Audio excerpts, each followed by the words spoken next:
welcome to my channel.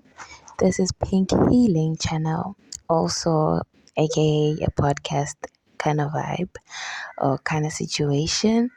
On this channel, we'll be talking about everything that is related to relationships and personality traits and how those personality traits play a part in your relationships, whether it be romantic or platonic. Either way, there's just an influence that they have on relationships. So we'll be looking into those kind of situations and how do they all interlink each other on this channel slash podcast. Yeah, so let us delve into it or get into it. All right, shop. An avoidant personality trait is a trait whereby somebody has experienced a traumatic situation in their life. Could have happened while they were still young, within their childhood stage. It could be during their teens, or while they're still becoming, adults, and then they experience something that caused them to feel the avoidance towards anybody and everybody that they have around them. So you could find that the trauma that I experienced causes them to push people away, right? Causes them to push people away. So if you're an avoidant person, you're the type of person who doesn't like to experience whatever it is that you have an emotional belief that it is something that you don't deserve. So let's say there's a trauma that you went through, right? So let's say you had rejection, right?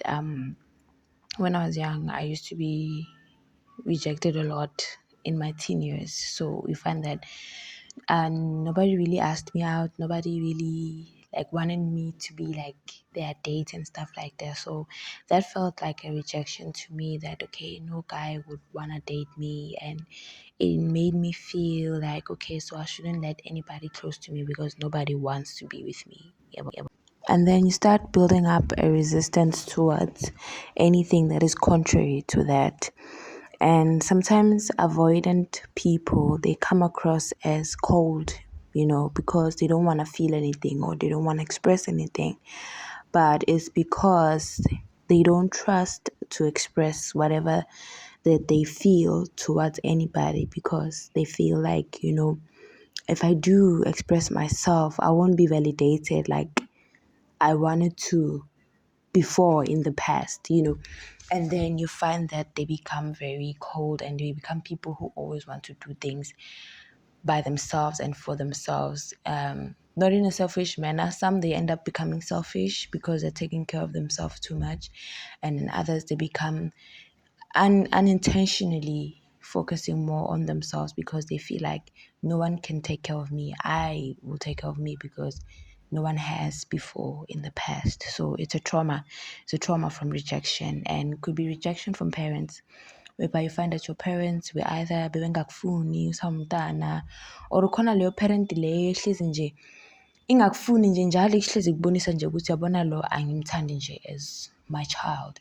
And that on its own can really make you have a very horrible painting of how the world is, because the parent is supposed to protect you and accept you, but they're the one who rejects you. Then you kind of pick up a very horrible way of how things should be in life, whereby you believe that you should be rejected, and rejection is you feel unloved, and then you end up believing or thinking that you don't deserve to be loved. And now that becomes an issue, because wherever you go, you will always have that thing, you are unloved, and hence, because there's a lack of love that you're receiving, you will give no love to anybody else. You're becoming very avoidant to anybody who is kind of expressing love to you, and you're like, that's not real, because that's not what I've seen when I was a kid. But that one I would delve into more on our childhood expressions, and the next other videos that I'll have about childhood trauma. So That's one of the things, rejection. And then, yeah, so when that trauma happens, or it happens in high school, as I said with my story, like everyone was being asked out around me, and I couldn't be asked out by anybody, and that felt so bad that I was like, oh, okay, so that means like, yeah, really, I'm hideous, I'm not what these other people want, yeah, and you feel very much unloved and unaccepted by society around you, and it's sad, it's not nice. Yeah, so all these examples that I'm giving, examples that I went through, that I had to separate each one of them, to make me see, okay, why am I avoidant?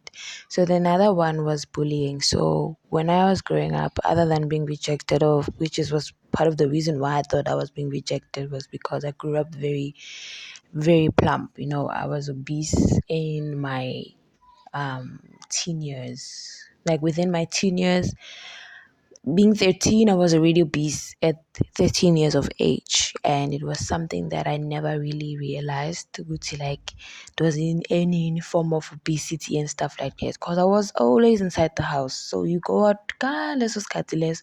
so when you do go out, you find that, oh, people are like, oh my gosh, you're big, oh my gosh, you're that. So there was a whole lot of bullying that was going on because of my body type, so which also kind of led as well to the rejection that I had, that people didn't want to be with you because, yeah, you're obese. Come on now, you're a big person. But that on its own doesn't mean that you should feel like you're less off. Like the bullying that I had was intense. Like everywhere I went, people were always bullying me for how I looked and how I am, because they always felt like I was just older than my age. And bullying doesn't only have to mean that you were obese.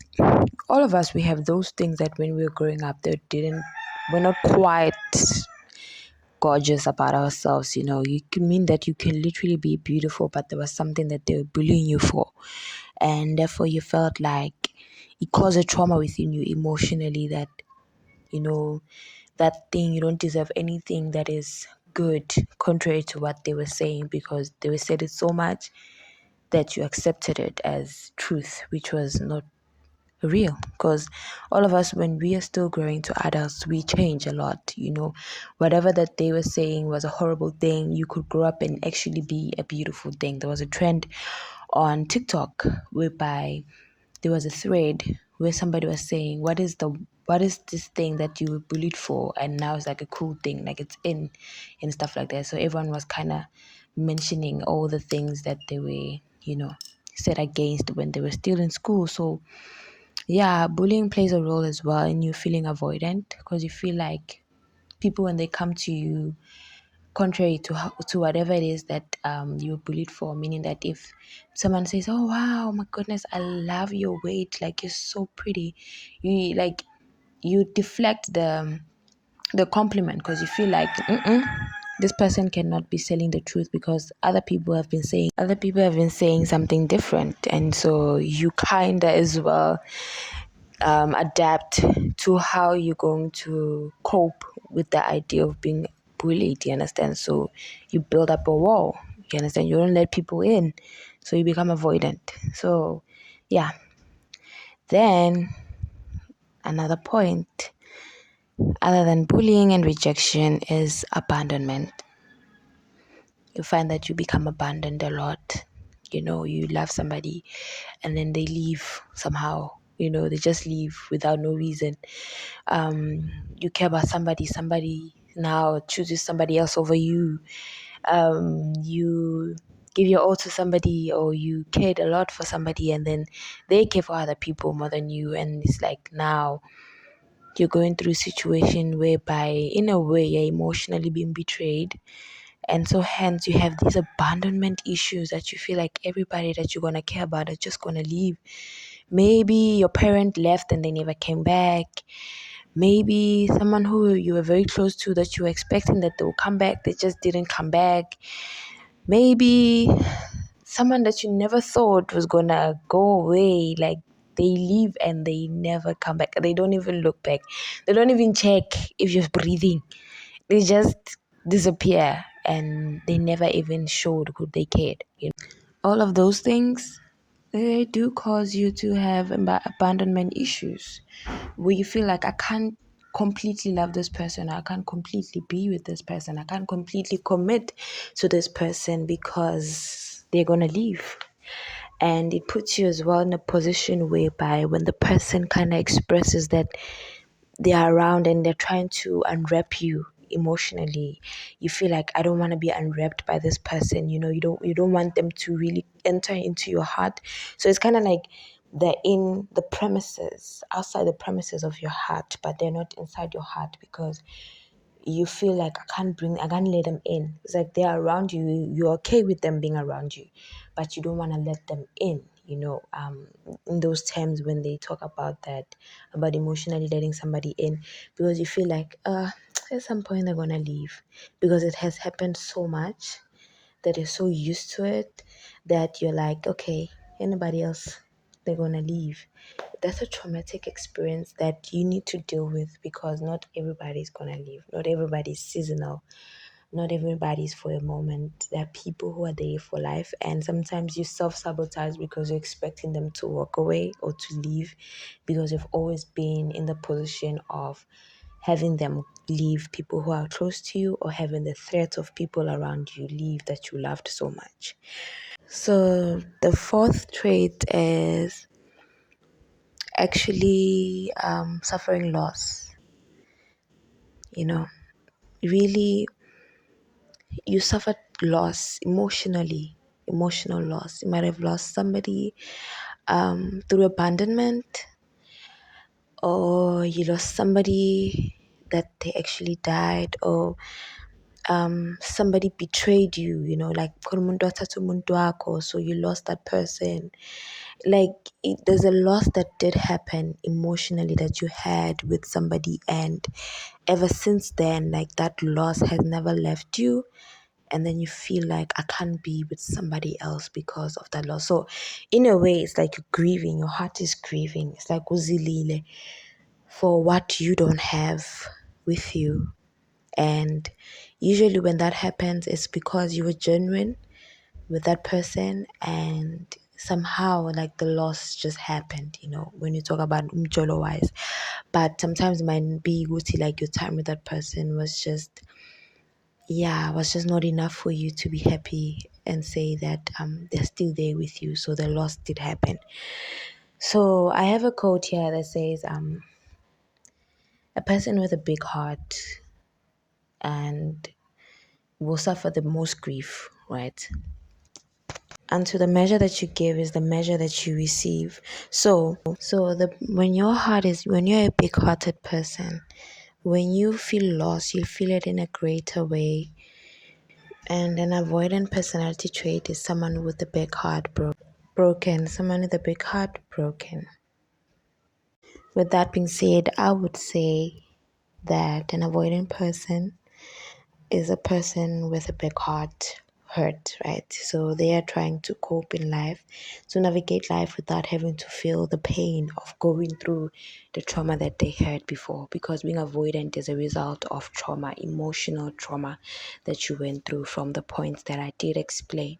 So I would advise everybody who's going through an emotional trait of trauma that which being avoidant, that you should take care of yourself and love yourself more, and believe that there's somebody who's gonna love you for real. Because if you don't heal yourself, you will always have to go through some things that will remind you of the trauma, just so that you can heal. And sometimes that's why we go have relationships, so that they teach us that there's some things that we need to heal in order for us to move forward. So heal your traumas and take care.